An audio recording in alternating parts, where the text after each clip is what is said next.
It's that time of the year again, where exams are just around the corner. If you're feeling overwhelmed or daunted by the exam season, don't worry. Trust me, I've been there. But guess what? With the right techniques and tools, you'll be able to achieve good grades without sacrificing your mental or physical health in the process. In this video, I'll be revealing the exact strategies that helped me ace my A-levels with straight A's and even a H3 distinction, without spending every waking hour studying. In fact, I averaged about just 5 hours a day.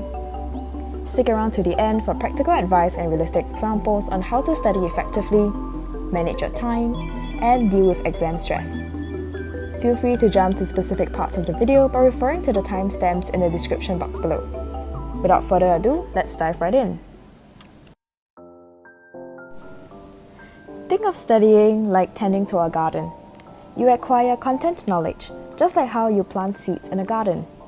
For the seeds to grow well, you have to water them consistently and give them the nutrients they need. Similarly, we'll have to practice regularly so that the content we learn takes root in our minds. Come exam day, we'll have a huge repertoire of knowledge to draw from, so that we can best attack the exam paper presented to us, just like how we'll harvest our crops when the time comes. You already have a little garden that you're tending to. Maybe you've been watering your plants consistently, or maybe you've been neglecting them for a while. Whatever the case, you have to start where you are. It's okay if your garden is in a dismal state at the moment, because it's never too late to start taking care of it.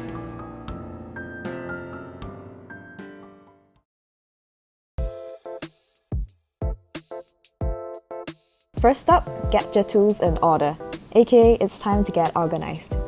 It's easy to let all your worksheets pile up as the year goes by, so set aside half an hour to gather all your things and file them properly. You want to focus your time on actually studying, not scrambling to find your notes, so do yourself a favor and make sure you can easily find what you need. If you haven't already done so, remember to mark your exam dates in your calendar and set reminders for them. Print out your entry proof as well if you're taking a national exam, and keep them neatly in one of these plastic folders. Lastly, clear your table while you're at it. A little bit of tidying up can go a long way. Next up, it's time to take stock of your crops. What are your strengths and what needs some extra care? Review your past exam papers and take note of your weaker topics, as well as evaluate whether your current strategies are working. If you've gotten back your prelim papers, now is a good time to list down your areas for improvement. Here's a list of guiding questions I always use when reviewing my exam paper, taken from Carl Newport. To me, each exam is a precious opportunity to test both my understanding of the topics and my study strategies. Thus, I'll always take some time to reflect on my performance and figure out what worked or didn't. However, if it's been a while since your last exam, you may choose to do a practice paper instead. It might also be helpful to ask yourself, if the exam is tomorrow, what am I most worried about? The idea is to figure out what to focus your time and energy on, whether it's in terms of content or method. Let's be real, it's unrealistic to review every single topic with every single technique.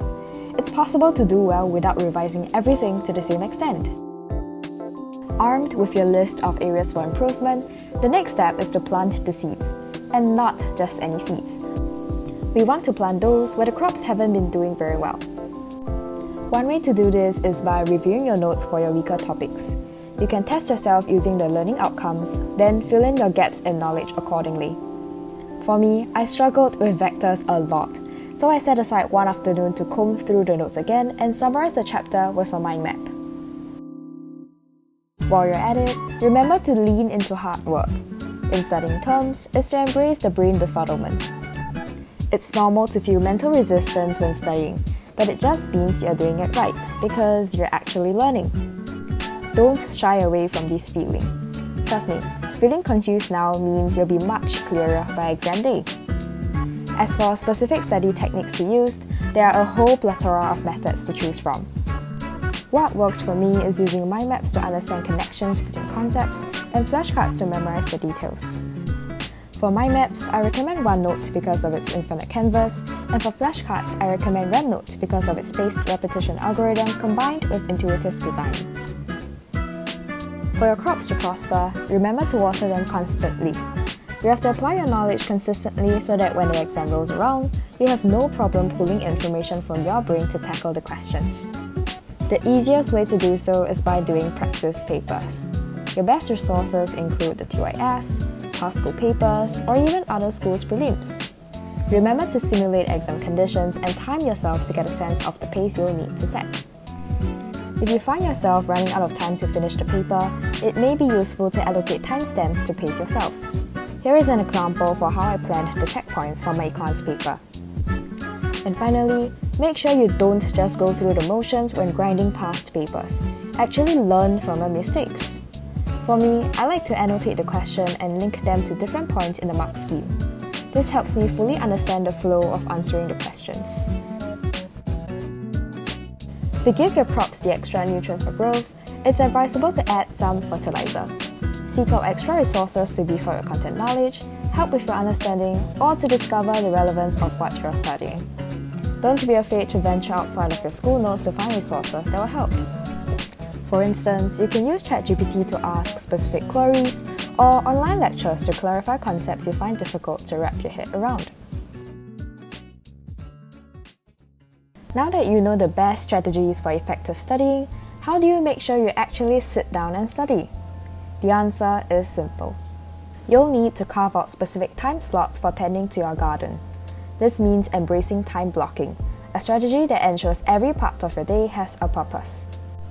In your physical notebook or digital calendar, block out specific time slots for studying.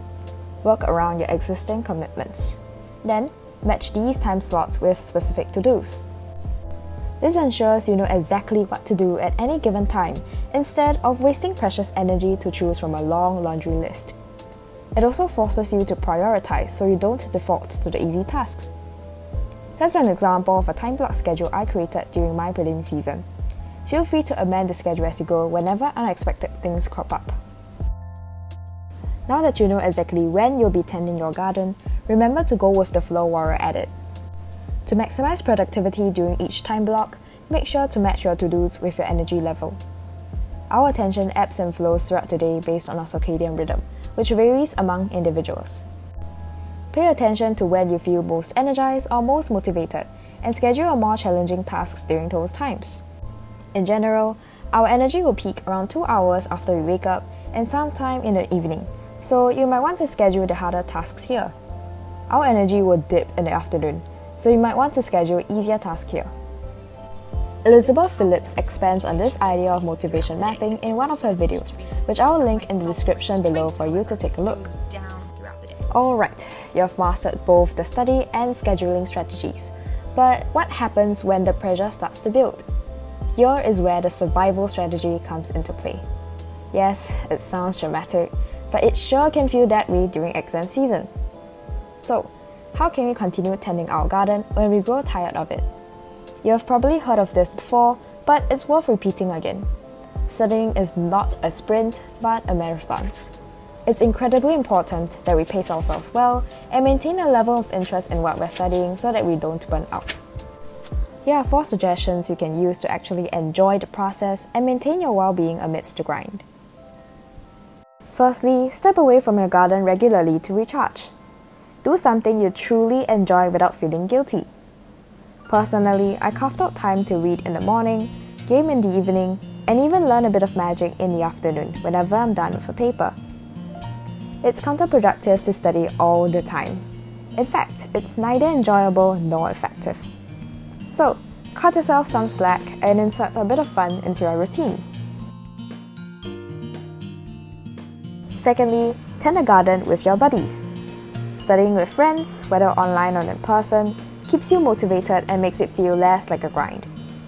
As for me, I called my friends every night on Discord for emotional support, and this made me a lot more motivated to study. If you would rather use peer pressure to nudge you in the right direction, YPT is always an option. But keep in mind that more time doesn't mean better grades. Only use it to hold each other accountable. Thirdly, get a good night's rest before harvest. Sleep well before exam day, but ideally every day leading up to your exam. Never compromise on this because extra studying won't help if you can't retain it. Sleep is crucial for memory consolidation, so next time you're considering some late night studying, think again. Last but not least, don't stress about the weather. In other words, don't worry about what you can't control. While you may not be able to control what comes out in the exam, you can control how you approach it. Enter the exam hall with a sense of quiet confidence, not panicked frenzy. I know it's probably cliche at this point, but you are more than your grades. Be more compassionate to yourself during this stressful season. Just give the exam your best shot and leave no regrets. We've finally come to the end of my pretty long guide to studying for exams. There's way too much to fit into a single video, so if there's anything you would like me to do a deeper dive on, please leave your suggestions in the comments. At the end of the day, remember that exams don't define you. Yes, it's tough, but instead of dreading them, let's use this exam season to learn more about ourselves. After all, exams are just one chapter of your story. Stay strong and take care of yourself along the way. I'll see you on the other side.